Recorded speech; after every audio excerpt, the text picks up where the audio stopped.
ഗുരുകരണത്തിലേക്ക് സ്നേഹവന്ദനം. നോമ്പിലെ 7 വാരങ്ങളിൽ യേശുവിൻ്റെ അന്ത്യമൊഴികൾ 7 നമുക്കറിയാം. ഓരോന്നെടുത്ത് ധ്യാനിക്കുന്ന ഒരു രീതി ഈ നോമ്പിൻ്റെ ഡിസിപ്ലിനുണ്ട്. ഏതാനും ദിനങ്ങൾ കൂടിയേ ഉള്ളൂ ഈ ദുഃഖവെള്ളിക്ക്. നമുക്ക് അവിടുത്തെ 7 മൊഴികളെ ഒന്നുകൂടി ഇങ്ങനെ ഗൗരവമായിട്ട് ചങ്കോട് ചേർത്ത് പിടിക്കാം. ഇവരുടെ അന്ത്യമൊഴികൾ വളരെയേറെ പ്രസക്തി അർഹിക്കുന്നുണ്ട്. കാലാതീതമായ ഒരു നിലനിൽപ്പതിനുണ്ട്.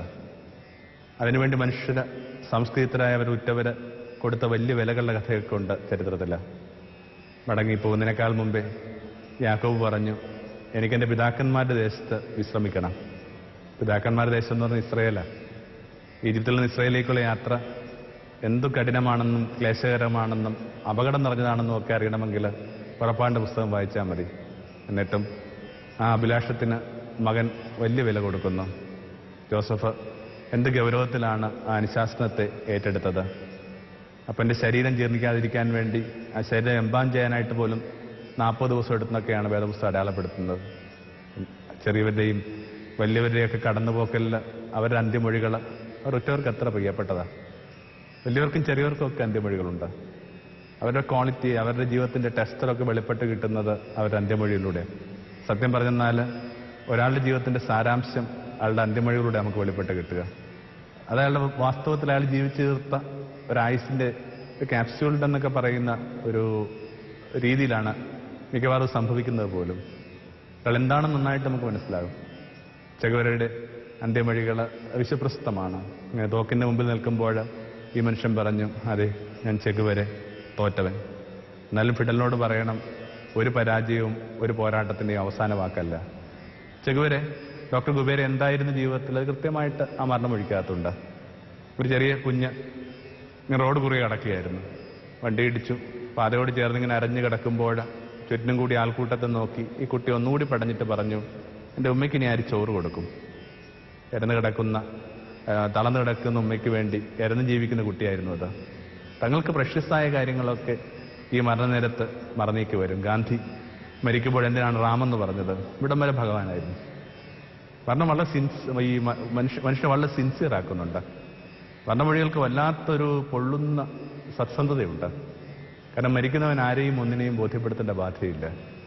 ഈ ബ്രൂട്ടലി സിൻസിയർ ആവുക എന്നൊക്കെ നമ്മൾ ജീവിതത്തിൽ പറയുമ്പോൾ പോലും ഒരു മനുഷ്യനും അവൻ്റെ ജീവിതത്തിൽ ബ്രൂട്ടലി സിൻസിയർ ഒന്നുമല്ല. പലതും മറച്ചു പിടിക്കുകയും പല ഭംഗിവാക്കുകൾ പറയുകയൊക്കെ ചെയ്യേണ്ടതായിട്ട് വരും. പക്ഷെ മരണം അത്തരമുള്ള എല്ലാ ഭയങ്ങളും എടുത്തു മാറ്റും. ആ നിമിഷം ഒരാൾ പറയുന്ന കാര്യങ്ങൾക്ക് അതുകൊണ്ടാണ് ഇത്രയും വാല്യൂ, ഇത്രയും മൂല്യം നമ്മൾ കൽപ്പിച്ച് കൊടുക്കുന്നത്. അങ്ങനെയെങ്കിൽ മടങ്ങിപ്പോകുന്നതിനേക്കാൾ മുമ്പേ ആ തച്ചൻ 33 വയസ്സുള്ള ആ ചെറുപ്പക്കാരൻ പറഞ്ഞ വാക്കുകളെ ഒന്ന് മനസ്സിലേക്ക് കുറെ കൂടി ഭംഗിയായിട്ട് സൂക്ഷിക്കാനായിട്ട് ഈ കാലത്ത് ഉപയോഗിച്ചാൽ നല്ലതാണ്. 7 കാര്യങ്ങളിൽ ആദ്യത്തെ 3 കാര്യങ്ങൾ നമുക്ക് വേണ്ടിയുള്ള സുവിശേഷം. മുമ്പൊരു വിചാരത്തിൽ നമ്മൾ ആ 3 കാര്യങ്ങൾ അടുത്തുനിന്ന് കാണാൻ ശ്രമിച്ചിട്ടുണ്ട്. ഒരു 3 കുരിശിലെ സുവിശേഷം. ഒന്ന്, എൻ്റെ ജീവിതത്തിന് മാപ്പർഹിക്കുന്നുണ്ട്. മാപ്പർഹിക്കാത്ത വിധത്തിൽ ഒരു അപരാധം ഒരാളെന്നും പറ്റിയിട്ടില്ല. നമുക്ക് വല്ലാത്ത ആത്മവിശ്വാസ കുറവുള്ള മനുഷ്യ, വല്ലാത്ത സെൽഫ് ഡിജക്റ്റായ മനുഷ്യ. നമുക്ക് നമ്മളിൽ തന്നെ ഒരു മതിപ്പുമില്ല. അതുകൊണ്ട് തന്നെ നമ്മൾ വിചാരിക്കുന്നു നമ്മുടെ ജീവിതം ഒരു തരത്തിലും മാപ്പർഹിക്കുന്നില്ല. നമ്മുടെ കൈപ്പിഴകൾ, ഇടർച്ചകൾ, ആസക്തികൾ, മമതകൾ ഒക്കെ തിരിഞ്ഞു നോക്കുമ്പോൾ നമ്മൾ വല്ലാതെ നുറുക്കുന്നുണ്ട്. കുരിശിലെ 1ാമത്തെ സുവിശേഷം ഇതാണ്, എൻ്റെ ജീവിതം മാപ്പർഹിക്കുന്നുണ്ട്. മാപ്പർഹിക്കാത്ത വിധത്തിൽ ഒരാളും ഒന്നും ചെയ്തിട്ടില്ല. അത്തരം ഒരു വിചാരം ലഭിക്കാത്തത് കൊണ്ടാണ് ഒത്തിരി കുറ്റബോധമുള്ള മനുഷ്യരെ നമ്മൾ എന്നും കണ്ടുകൊണ്ടിരിക്കുന്നത്. കൗൺസിൽ റൂമിലൊക്കെ നമ്മൾ അഭിമുഖീകരിക്കാനായിട്ട് നിന്ന 100 പേരിൽ 95 പേരും ഡയറക്റ്റായിട്ടും ഇൻഡയറക്റ്റായിട്ടും ഈ കുറ്റബോധത്തിൻ്റെ ചരടിപ്പെട്ട ആൾക്കാരാണ്. അവനവനോട് പൊറുക്കാത്ത മനുഷ്യർ, അവരിൽ നിന്ന് പൊറുക്കൽ സാധ്യമാണെന്ന് വിശ്വസിക്കാത്തവർ, ദൈവത്തിന് മാപ്പ് കൊടുക്കുമെന്ന് സംശയമുള്ളവർ, ഇതൊക്കെ ഇങ്ങനെ വല്ലാത്ത നുറുങ്ങി ജീവിക്കേണ്ടതായിട്ട് വരും. ഇപ്പോൾ കുരിശിലെ 1ാമത്തെ സുവിശേഷം ഇതാണ്, എൻ്റെ ജീവിതം മാപ്പർഹിക്കുന്നുണ്ട്. സ്വാഭാവികമായിട്ട് എവറി പ്രിവിലേജ് പ്രീസപ്പോസസ് എ റെസ്പോൺസിബിലിറ്റി.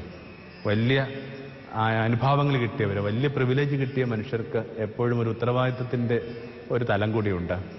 യേശു പറഞ്ഞ ആ 10,000 താലന്തിൻ്റെ കടമിളവിയപ്പെട്ട മനുഷ്യൻ്റെ കഥയൊക്കെ നമ്മുടെ കഥയാണ്. യേശുവിൻ്റെ കഥകൾക്ക് എപ്പോഴും ഒരു പ്രശ്നമുണ്ട്. കഥ തീരുമ്പോഴേക്കും പഴയ നിയമത്തിൽ നാത്താൻ കഥ പറഞ്ഞ് അവസാനിപ്പിക്കുന്ന കണക്കാണ്. ഇത് മറ്റാരുടെ കഥയാണെന്നൊക്കെ ഓർത്ത് നമ്മളിങ്ങനെ കേട്ടുകൊണ്ടിരിക്കുമ്പോൾ പെട്ടെന്ന് കഥ പറയുന്ന ആളുടെ ചൂണ്ടുപേരിൽ നമ്മുടെ ചങ്കിലേക്ക് നീണ്ടുകൊണ്ട് പറയുന്നു, ആ മനുഷ്യൻ നീ തന്നെയാണ്. യേശുവിൻ്റെ എല്ലാ കഥയ്ക്കകത്തും കൃത്യമായിട്ട് അങ്ങനെ ഒരു കൺക്ലൂഷനുണ്ട്. ആ മനുഷ്യൻ നീയാ, കേട്ടുകൊണ്ടിരിക്കുന്ന നീയാ. എന്താ യേശു പറഞ്ഞ ഒരു കഥ? 10,000 താലന്ത് കളവിൻ്റെ ഇളവ് കിട്ടിയ ഒരു മനുഷ്യൻ്റെ കഥ. 10,000 താലന്തിനെ രൂപയിലാക്കി കഴിഞ്ഞാൽ അതെൻ്റെ ഇത്തിരി കണക്കിൽ പിന്നോട്ടുള്ള എൻ്റെ ബുദ്ധിക്ക് വായിച്ചെടുക്കാൻ പോലും പറ്റാത്ത വിധത്തിൽ ഭീമമായ തുകയാണ്. എന്നിട്ടോ ആ ഇളവ് കിട്ടിയ മനുഷ്യൻ പുറത്തേക്ക് ചെല്ലുമ്പോൾ തന്നോട് 1-2 ചില്ലിക്കാശിന് മാത്രം കടമുള്ള മനുഷ്യരോട് കടിഞ്ഞിത്തരാവുന്നു. അവരെ കുടിസുമുറിൽ അടക്കുന്നു. അവസാനത്തെ ചില്ലിക്കാശ് കൊടുക്കുവോളം വിടില്ലെന്ന് ശാഠ്യം പിടിക്കുന്നു. ഈ കഥ നമ്മുടെ കഥയല്ലേ? എന്തുമാത്രം കരുണ കിട്ടി, എന്തുമാത്രം അനുഭാവം കിട്ടി, എന്തുമാത്രം മാപ്പ് കിട്ടിയ നമുക്ക് എന്തുകൊണ്ടാണ് ഈ ചെറിയ ചെറിയ കൈപ്പിഴകൾക്ക് മാപ്പ് കൊടുക്കാൻ പറ്റാതെ പോവുക? കുട്ടിയുടെ കുറുമ്പിന് മാപ്പ് കൊടുക്കാൻ പറ്റാതെ പോവുക, അവളുടെ ശാഠ്യത്തിന് മാപ്പ് കൊടുക്കാൻ പറ്റാതെ പോവുക, ചങ്ങാതിയുടെ ചതിക്ക് മാപ്പ് കൊടുക്കാൻ പറ്റാതെ പോവുക, പങ്കാളിയുടെ അവിശ്വസ്തയ്ക്ക് മാപ്പ് കൊടുക്കാൻ പറ്റാതെ പോവുക. അപ്പൊ ഇങ്ങനെ കുറെ കൂടി ഇങ്ങനെ മാപ്പിന്റെ ഒരു സംസ്കാരത്തിൽ ഈ നോയമ്പ് നിലനിൽക്കുകയും ആരംഭിക്കുകയൊക്കെ ചെയ്യേണ്ടതായിരുന്നു. ഹജ്ജിനൊക്കെ പോകുന്ന നമ്മുടെ ഇസ്ലാം സഹോദരന്മാർ ചെയ്തുകൊണ്ടിരിക്കുന്ന ഒരു കർമ്മം നമുക്കറിയാം. ഏതെങ്കിലും തരത്തിൽ അവരുമായിട്ട് അകന്നു പോയവരുടെ അടുക്കൽ ചെന്നിട്ട് അവരിങ്ങനെ മാപ്പ് ചോദിച്ചിട്ടാണ്, അത് ഉറപ്പിച്ചിട്ട് മാത്രം അവർ ഹജ്ജിന് പോവുക. യേശു തന്നെ പറയുന്നുണ്ട്, ഏതൊരു ദൈവവുമായി ബന്ധപ്പെട്ട ഒരു ആരാധനയും ആരംഭിക്കേണ്ടത് എവിടെങ്കിലുമൊക്കെ വെച്ച് ആരെങ്കിലുമായിട്ട് അകന്നു പോയിട്ടുണ്ടെങ്കിൽ അവരുമായി അനുരഞ്ജനപ്പെട്ട ശേഷം വേണമെന്ന്. യേശു പറഞ്ഞതൊക്കെ പൂർത്തിയാക്കിയ ഒരാളാണ്. എപ്പോഴും ഓർമ്മിക്കണം, ഒരു മലയിൽ യേശു പഠിപ്പിച്ചതൊക്കെ വേറൊരു മലയിൽ യേശു തെളിയിച്ചു തരുന്നുണ്ട്. ഇതൊക്കെ യേശു പഠിപ്പിക്കുന്നത് ഇങ്ങനെ ഗിരിപ്രഭാഷണത്തിന്റെ മലയാണ്, ഒരു മൗണ്ട് ഓഫ് ടീച്ചിങ്, പ്രഭാഷണത്തിന്റെ മലയുണ്ട്. ഇതാവട്ടെ മൗണ്ട് ഓഫ് പ്രാക്ടീസ്, കർമ്മത്തിന്റെ മലയായി. കർമ്മത്തിന്റെ മലയിൽ യേശു ബലി ആരംഭിക്കുന്ന കൃത്യമായിട്ട് ഇങ്ങനെ മാപ്പ് കൊടുത്തുകൊണ്ടും ആ മാപ്പിന് വേണ്ടി പ്രാർത്ഥിച്ചുകൊണ്ടുമാണ്. അപ്പോൾ കുറെ കൂടി മാപ്പിന്റെ ഭംഗിയിലാവട്ടെ ഈ കാലം. മാപ്പ് കൊടുക്കുന്നതിന്റെ അഴകറി. ആർക്കെങ്കിലുമൊക്കെ മാപ്പ് കൊടുത്തിട്ടുണ്ടോ അവരുടെയൊക്കെ ജീവിതത്തിലേക്ക് ഇങ്ങനെ ദൈവാംശം എന്ന് പറയുന്നത് ശക്തമായിട്ട് വെളിപ്പെട്ട് കിട്ടും.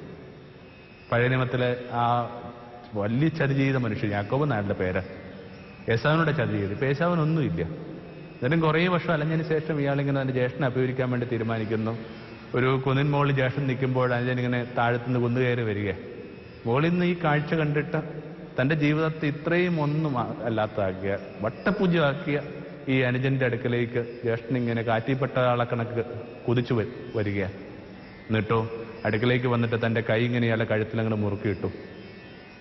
കഴുത്തി വീണ കൈ ഇപ്പം മുറുകുന്നൊക്കെ ഓർത്തിട്ട് ഈ മനുഷ്യൻ വിറങ്ങലിച്ച് നിൽക്കുമ്പോൾ ആ കഴുത്തി വീണ കൈ പതുക്കെ അയഞ്ഞിട്ട് അനുജനെ ഇങ്ങനെ ചങ്കോട് ചേർത്ത് പിടിച്ചിട്ട് പാവിട്ട് കരയുകയാണ്. അനുജനും കരഞ്ഞു. ആ കരച്ചിലിനിടയിൽ എപ്പോഴോ അനുജൻ ജ്യേഷ്ഠനോട് പറയുന്നൊരു കാര്യമുണ്ട്, ഇപ്പോൾ നിന്റെ മുഖം ദൈവത്തെ കണക്കാണ്. ഇപ്പോൾ നിന്റെ മുഖം ദൈവത്തെ കണക്കാണ്. എവിടൊക്കെ മനുഷ്യന് മാപ്പ് കൊടുക്കുന്നോ അവിടെയൊക്കെ ഇങ്ങനെ ദൈവത്തിന്റെ മുഖമാണ് വെളിപ്പെട്ട് കിട്ടുക. ഒരു സിനിമയാണ്. കൊടിയൊരു അവിശ്വസ്ത കാണിച്ച പുരുഷൻ തന്റെ എല്ലാ അർത്ഥത്തിലും ചെറിയ തന്റെ ഭാര്യയോടത് ഏറ്റുപറയാനായിട്ട് തയ്യാറാവുകയാണ്. ഇപ്പൊ അവളിങ്ങനെ കഷ്ണം കഷ്ണമായിട്ട് ചിതറിപ്പോകുന്ന അയാൾക്കറിയാം. എന്നാൽ അതൊന്നും ചെയ്യാതെ ഈ സ്ത്രീ അയാളെ ഇങ്ങനെ ചേർത്ത് പിടിച്ചുകൊണ്ട്, നിങ്ങൾക്ക് ഞാൻ മാപ്പ് നൽകിയില്ലെങ്കിൽ മറ്റാരാണ് ഈ ഭൂമിയിൽ മാപ്പ് തരികയെന്ന് ചോദിക്കുമ്പോൾ കണ്ണിങ്ങനെ നിറഞ്ഞൊഴുകുകയാണ്. ആ കണ്ണിങ്ങനെ നിറഞ്ഞൊഴുകുമ്പോൾ മനസ്സിലേക്ക് വന്ന വാക്ക് ഈ യാക്കോബിന്റെ വാക്ക് തന്നെയാണ്, ഇപ്പോൾ നിങ്ങൾക്ക് ദൈവത്തിന്റെ മുഖമാണ്. മാപ്പ് കൊടുക്കുന്നവരൊക്കെ എന്ത് ഭംഗിയുള്ള മനുഷ്യരാണ്. മാപ്പ് അത്ര എളുപ്പമൊന്നുമല്ല. ഒരാൾ മാപ്പ് കൊടുക്കുക എന്ന് പറയുന്നതിന്റെ അർത്ഥം തന്നെ അയാളുടെ ജീവിതം വിശാലമാകാന്നുള്ള.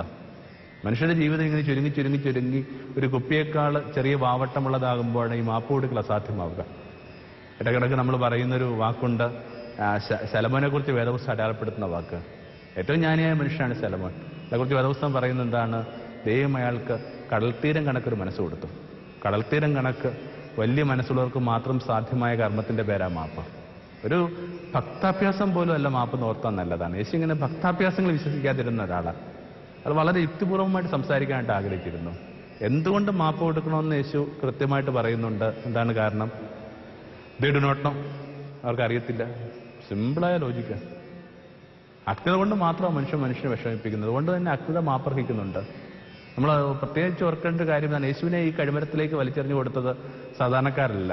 ആ നാട്ടിലെ ഈ ഏതെങ്കിലും തരത്തിൽ ഇങ്ങനെ താഴ്ന്ന മനുഷ്യരല്ല, മറിച്ച് ആ നാട്ടിലെ ഏറ്റവും കുലീനരായ മനുഷ്യർ, ഏറ്റവും പഠിച്ച മനുഷ്യർ, അത് വിദ്യാഭ്യാസവും ഇങ്ങനെ കൃത്യമായിട്ട് നിയമവും ഒക്കെ അറിയാവുന്ന മനുഷ്യരാണ് യേശുവിനെ ഇങ്ങനെ കഴിമരത്തിലേക്ക് വലിച്ചെറിഞ്ഞു കൊടുത്തത്. അങ്ങനെ അത്രയും ക്രീമായ ഒരു സമൂഹത്തെ നോക്കിക്കൊണ്ടാണ് യേശു പറയുന്നത് ഒരു നയിക്കുന്ന അജ്ഞത. എന്തൊരു അനുഭാവം മനുഷ്യനോട് യേശു പുലർത്തുന്നത്.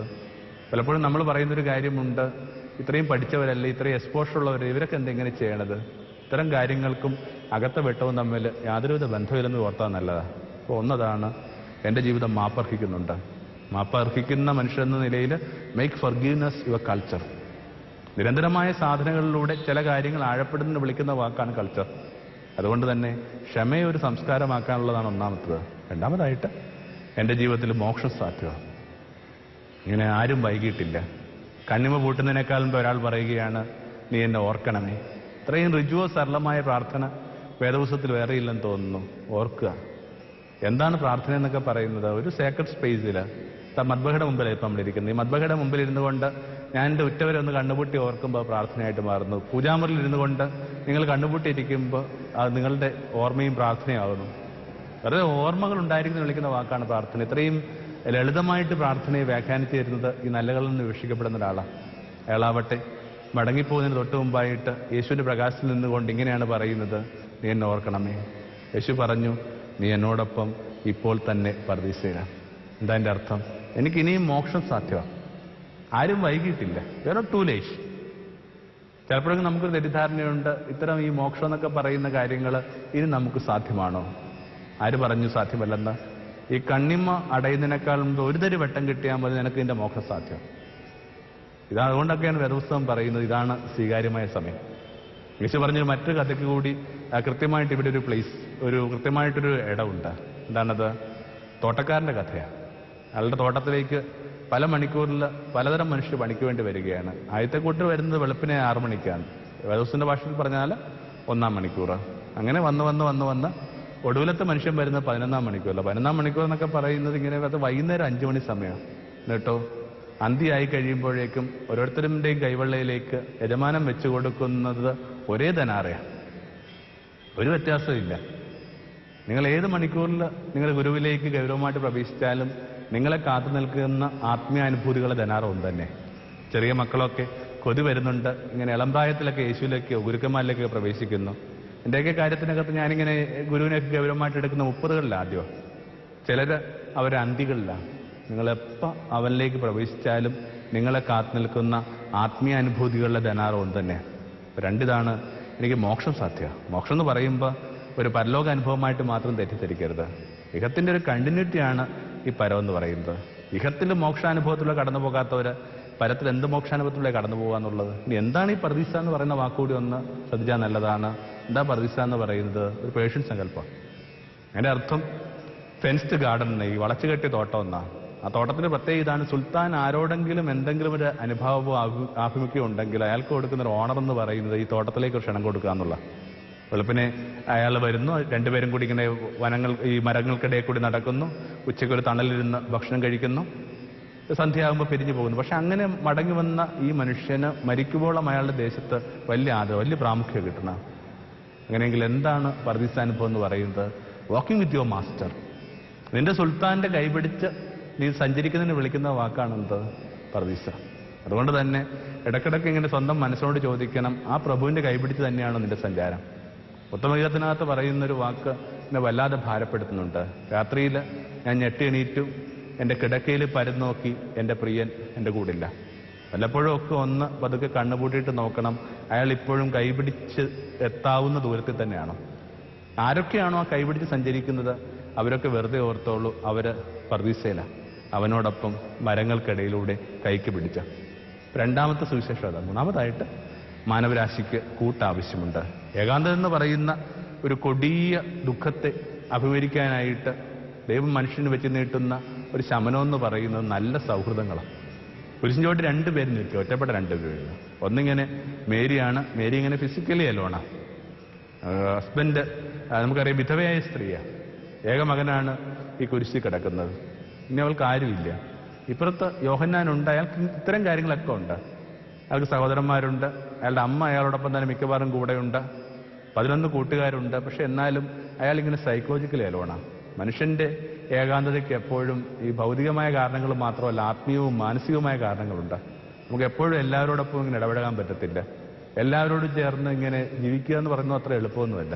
അപ്പം ഇങ്ങനെ 2 തരത്തിൽ ഏകാന്തം അനുഭവിക്കുന്ന ഒരു പുരുഷനെയും സ്ത്രീയെയും അടുപ്പിച്ച് നിർത്തിക്കൊണ്ട് യേശു പറഞ്ഞു, അമ്മ ഇത് നിന്റെ മകൻ. മകനോട് പറഞ്ഞു, ജോൺ ഇത് നിന്റെ അമ്മ. അങ്ങനെ മനുഷ്യന്റെ ഒറ്റയ്ക്കുള്ള യാത്രയെ യേശു തടസ്സപ്പെടുത്തിയ. കാരണം അവന് കൂട്ടാവശ്യമുണ്ടെന്ന് മനുഷ്യന്റെ ഹൃദയത്തിന്റെ ആഴം മനസ്സിലാക്കിയുള്ള യേശുവിനറിയാം. ഒറ്റയ്ക്കൊന്നും ജീവിക്കുക എന്ന് പറയുന്ന അത്ര എളുപ്പമൊന്നുമില്ല, ഒരു അർത്ഥത്തിൽ അത്ര എളുപ്പമല്ല. അതുകൊണ്ടൊക്കെയാണ് 12,000 വർഷം മുമ്പ് ഒരു കടലോര ഗ്രാമത്തിൽ നിന്ന് ദേശത്തിന്റെ അതിരുകളിലേക്ക് തന്റെ സ്നേഹിതരെ സാർത്ഥഭാവ സംഘത്തെ അയക്കുമ്പോൾ യേശു വ്യക്തമായിട്ട് അവർക്ക് കൊടുത്തൊരു നിർദ്ദേശമുണ്ട്, നിങ്ങൾ 2 പേര് വെച്ച് പോകണം. 2 പേര് വെച്ച് പോകാന്ന് പറയുന്നതിന്റെ അർത്ഥം ഇവരുടെ ആ ഒരു ക്വാണ്ടിറ്റേറ്റീവായ ഒരു കാര്യത്തിനകത്ത് കുറെ പരിക്ക് പറ്റിയ. കാരണം 70 പേരെ വിടുമ്പോൾ 70 പോകാമായിരുന്നു. ഇപ്പൊ അത് പറ്റത്തില്ല, 35 പേരേ ഉള്ളൂ. പക്ഷേ ഈ സക്സസ് ഇങ്ങനെ എല്ലായിടത്തും ഓടിച്ചെല്ലുക എന്നുള്ളതൊന്നും അല്ല പ്രധാനം. മനുഷ്യന് കൂട്ടുണ്ടായിരിക്കുക എന്നുള്ള ഏകാന്തതയ്ക്ക് ഒരു ശമനമാകുന്നുണ്ടോ നിങ്ങളുടെ ജീവിതം? വിശേഷിച്ചും ആ നോയമ്പിലൊക്കെ നമ്മൾ ശ്രദ്ധിക്കേണ്ട ഒരു വിചാരം തന്നെ ഇതാണ്, മനുഷ്യന്റെ ഏകാന്തതകളോട് നിങ്ങൾ എങ്ങനെയാണ് ഭാവാത്മകമായിട്ട് പ്രതികരിച്ചത്. അത് നിങ്ങളുടെ വയോധികരായ മാതാപിതാക്കന്മാരാവാം. നിങ്ങൾ ഇനിയും കാര്യമായിട്ട് ശ്രദ്ധിക്കുകയോ പരിഗണിക്കുകയോ ഒക്കെ പോകാതെ പോകുന്ന നിങ്ങളുടെ ജീവിതത്തിലേക്ക് പ്രവേശിച്ച ആ സ്ത്രീ ആയിരിക്കാം. ആ കുഞ്ഞുങ്ങളുടെ ഏകാന്തതയെക്കുറിച്ച് പോലും നമുക്ക് വലിയ സംശയങ്ങളുണ്ട്. കുഞ്ഞുങ്ങൾക്കൊക്കെ ഏകാന്തതയുണ്ട്, അത് വളരെ ലോൺലിയാണ്. മനുഷ്യന്റെ ഏകാന്തതയ്ക്ക് നിങ്ങൾ പരിഹാരമാകുന്നുണ്ടോ? നമ്മളെ വിധിക്കാൻ പോകുന്ന 6 ചോദ്യങ്ങളിൽ ഒരു 4 ചോദ്യമെങ്കിലും ഏകാന്തതയുമായി ബന്ധപ്പെട്ടാണ്. നഗ്നനെ ഉടുപ്പിച്ച, പരദേശിക്ക് തണലായ, രോഗിയുടെ കൂടെ ഇരുന്ന, തടവറയെ കൃത്യമായിട്ട് പോയി കണ്ട, ഒക്കെ എന്താണ്? ചുറ്റിനുമുള്ള ഏകാന്തതകളോട് നിങ്ങൾ എങ്ങനെ പ്രതികരിച്ചു? അത്ര ഒരു ഭംഗിയുള്ള ഒരു ഓർമ്മ നമ്മുടെ തൊട്ടുമുമ്പ് തലമുറയ്ക്കൊക്കെ ഉണ്ടായിരുന്നു. നാട്ടുമ്പുറങ്ങളിലൊക്കെ ഉള്ളൊരു രീതി ഇങ്ങനെയാണ്, നല്ല മീനൊക്കെ വീട്ടിലൊക്കെ വെച്ച് കഴിഞ്ഞാൽ പിന്നെ അവിടെ ഇവിടെയൊക്കെ ആയിട്ട് ഒറ്റപ്പെട്ട് ജീവിക്കുന്ന അമ്മമാരൊക്കെ ഉണ്ട്. ഈ കറിയൊക്കെ ഒന്ന് പാകപ്പെട്ട് കഴിയുമ്പോൾ തന്നെ ചെയ്യുന്ന കാര്യം ഇതാണ്, അതിനകത്ത് ഒരു നടുത്തുണ്ടോ ഒക്കെ ഇങ്ങനെ എടുത്ത് കൊടുത്തിട്ട് പറയും, ഇന്നിടത്ത് കൊണ്ടുപോയി കൊടുക്കുക. നമ്മുടെ അമ്മമാർ പുലർത്തിയ അത്രയും കരുതൽ പോലും കൂടുതൽ അറിവുണ്ടെന്നൊക്കെ കരുതുന്ന നമുക്ക് എന്താ പറ്റാതെ പോവുക? അപ്പോൾ 3-ാമത്തെ ഇതാണ്, മനുഷ്യങ്ങനെ ഒറ്റക്ക് നടക്കാൻ പാടില്ല. വിശേഷിച്ചും ആരോഗ്യകരമായ സ്ത്രീപുരുഷ ബന്ധങ്ങളെക്കുറിച്ചുള്ള കൃത്യമായ സൂചന ഇതിനകത്തുണ്ട്. കാരണം നമുക്കറിയാം, അത്തരമൊരു ആരോഗ്യകരമായ സ്ത്രീപുരുഷ ബന്ധം സാധ്യമാണോ ഇല്ലെന്ന് പോലും വലിയ തർക്കം നടക്കുന്നുണ്ട്. ആരോ പറയുന്ന കണക്ക് ഒരുമിച്ച് പാർത്തിട്ടും ഇനിയും ചീത്തപ്പേരുണ്ടാക്കാത്ത കേരളത്തിലെ ഏക പുരുഷനും സ്ത്രീ എന്ന് പറയുന്നത് ഡാഗിനിയും കുട്ടൂസനുമാണെന്ന് പറയുന്നത്. ബാക്കി എല്ലാവരും ചീത്തപ്പേരുണ്ടാക്കുന്ന പറയാം. എന്തൊരു ചെറിയ മനുഷ്യരായിപ്പോയി നമ്മൾ, എന്തൊരു കുറിയ മനുഷ്യരായി നമുക്ക് പോയി. എന്തുമാത്രം ഭംഗിയുള്ള സ്ത്രീപുരുഷ ബന്ധങ്ങൾ ഈ ഉണ്ടായിരുന്നു. കുറച്ച് തൊഴിലാളി പ്രവർത്തനങ്ങളിലൊക്കെ ഉണ്ടായിരുന്ന ഒരു അമ്മായി ഉണ്ടായിരുന്നു. ചിലപ്പോൾ ഇങ്ങനെ കയർ ഫാക്ടറിയിലൊക്കെ ആയിട്ട് പണികൊണ്ടിരുന്നൊരു അമ്മായിയാണ്. ജോലി കഴിഞ്ഞ് വൈകുന്നേരം വരുമ്പോഴേക്കും ഒരു 8 മണിക്കോ 9 മണിക്കോ ചില എന്തെങ്കിലുമൊക്കെ ചെറിയ അവരെ ചില ഒത്തുചേരലുകൾക്ക് ശേഷം ആ അമ്മായിയെ വീട്ടിലേക്ക് കൊണ്ടുവന്ന് കൂടെ പണി ചെയ്യുന്ന മനുഷ്യരാ, പുരുഷന്മാരാ. അത്തരം കാഴ്ചകൾ പണ്ട് ഗ്രാമങ്ങളിലൊക്കെ വളരെ കോമൺ ആയിരുന്നില്ലേ? എന്നിട്ടും ആരോഗ്യകരമായ അത്തരം സ്ത്രീപുരുഷ ബന്ധങ്ങൾ ഇപ്പൊ സാധ്യമല്ലെന്ന് എന്തുകൊണ്ടാണ് നമ്മൾ വിചാരിക്കുന്നത്? നമുക്കത് മേരിയും യോഹന്നാന്റെയും കഥയാണ്, 2 പുണ്യപ്പെട്ട ആളുടെ കഥയാണ്. പക്ഷെ ഒരു സെക്കുലർ സൊസൈറ്റി ഇരുന്നുകൊണ്ട് നമ്മൾ ആ വാക്കിനെ വായിക്കുമ്പോൾ അതിന്റെ ഭംഗി കുറെ കൂടി നമ്മുടെ ശ്രദ്ധയിലേക്ക് പെടും. അതിന്റെ ചലഞ്ച് കുറെ കൂടി നമുക്ക് വെളിപ്പെട്ട് കിട്ടും. എന്താണത്? ആ നിമിഷം തൊട്ട് യോഹന്നാൻ അവളെ തന്റെ ഭവനത്തിൽ സ്വീകരിച്ചു. ആരോഗ്യകരമായ ബന്ധങ്ങളുണ്ടാവട്ടെ, മനോഹരമായ ബന്ധങ്ങളുണ്ടാവട്ടെ. അസീസിലെ ഫ്രാൻസിസിനും ക്ലാരയ്ക്കൂടിയിലൊക്കെ സംഭവിച്ചത് കണക്ക് 2 പേര് നടന്നു പോകുന്ന വഴിക്കകത്ത് കല്ലുപാകിയ പാതകളിൽ പോലും ഈ സുഗന്ധമുണ്ടാവട്ടെ, നൈർമല്യത്തിന് സുഗന്ധമുണ്ടാവട്ടെ.